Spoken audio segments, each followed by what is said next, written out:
James. Steve, what were the key lessons your players can take from that? Well, I think the first thing we take from there is that there's a team here that stays in the fight, that finds a way. And was there improvements in that from last weekend? Yes, I think there was, which shows the work we're doing, the work these players are doing each day is paying dividends. But the biggest lesson here is the trait that the players are developing in themselves, which is one that stays in the fight. A few boos at half-time.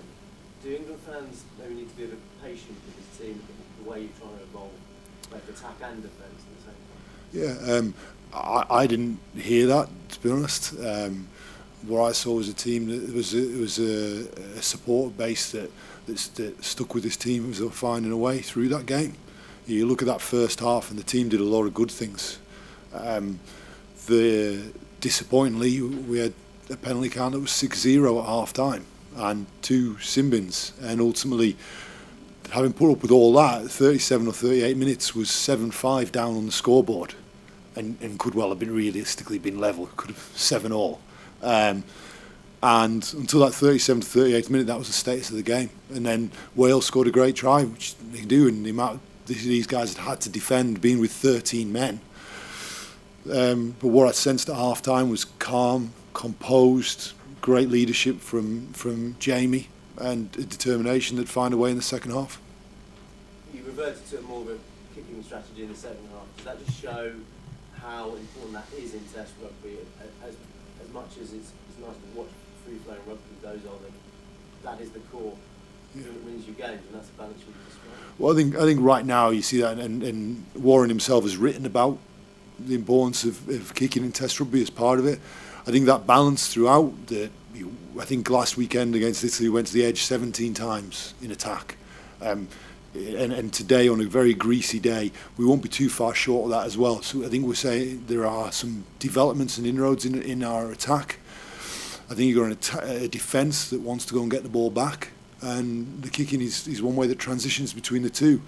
I might be wrong, but I think they kicked 1 or 2 times more than we did today. I think the France-Scotland game had 82 kicks in it. You know, that's the team that kicked the most in round 1 by a considerable distance was Ireland. Ireland followed by, I think it was France shortly after that. I think Wales and Scotland were both higher. So it's a part of the game as it is right now. And we've talked about how the game needs to create some more space. And we can talk about that another time maybe. We can talk about what could happen to create more space. And what do you make of George Ford's charge down from the I'll probably make the same of it as what you said, make of it. I wasn't sure. You can see steps aside. So clarify. And I think what we'd say here is we're well aware of what the situation was in that first half. We're well aware that decision.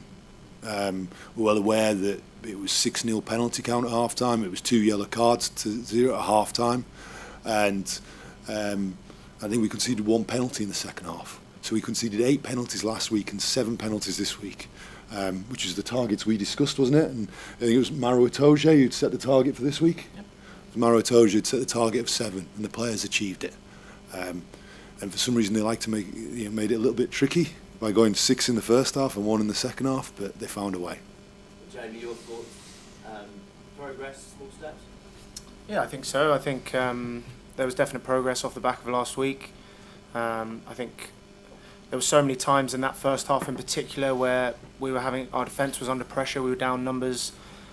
We still had the ability to get off the line, and Wales's attack was good, but our ability to keep going, keep putting them under pressure, defending multi-phase, 20-plus phases a few times, and I felt really comfortable in that.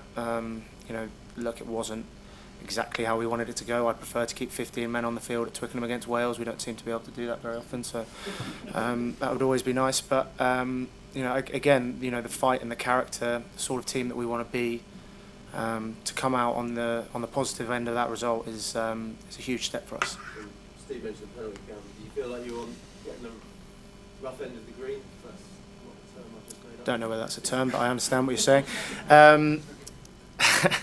Yeah, look, we certainly felt like we were under pressure in terms of the penalty count. We were very clear about how many penalties we wanted to give away. When you give away 6 in the first half and your target's 7, then you probably need to be aware of that.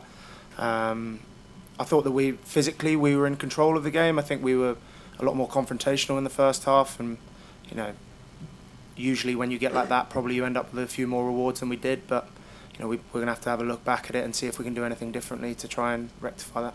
Well, I think that I always sensed from the players that there was a confidence that they'd find a way to get the result.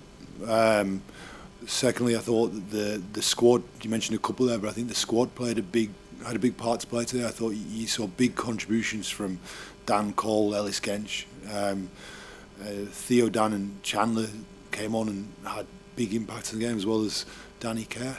So I think when you've got that depth in those positions coming on and having that kind of impact, it means you can increase the intensity in the second half. If I go back to prior to the World Cup, we identified that England's second half performance has deteriorated since around 2018, and we would put a big emphasis upon second half performances. And I think what you've seen through that World Cup and examples last week and today is you've seen the second half performance more consistently improve.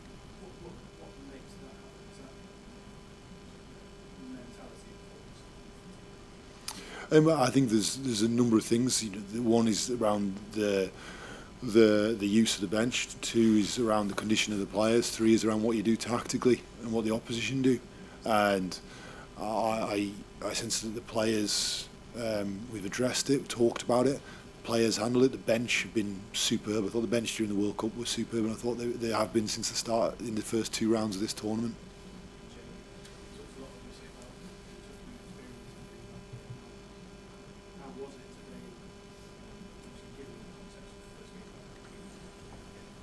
Yeah, I think the result was massively important. I loved it. I loved every second of it. From the walk in to the final whistle, walking around, the fans seemed like they had a really good day out, and ultimately that's what we wanted to do. Did we want to put a better performance onto the field? Of course, but I think things, you'll have sat in enough press conferences where teams will say they could be better. So I loved every second of it. I really hope that everyone in the stands did too. We felt a huge amount of pride and noise coming from the stands, and that's what we love. That's the sort of thing that we wanted to do, and that's just the first step. Like I said to you in the week, it's not going to be exactly how we want it to be now, but getting back to winning at Twickenham is vitally important, and I hope that everyone had a good day.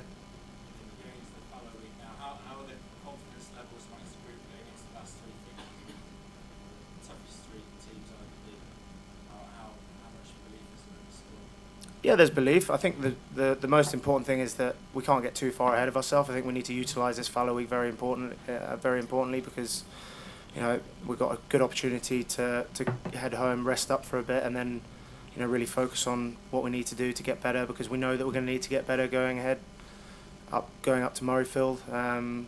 But the foundations that we've laid have allowed us to have some belief, and I think ultimately we believe in what we're doing. We believe in the England way.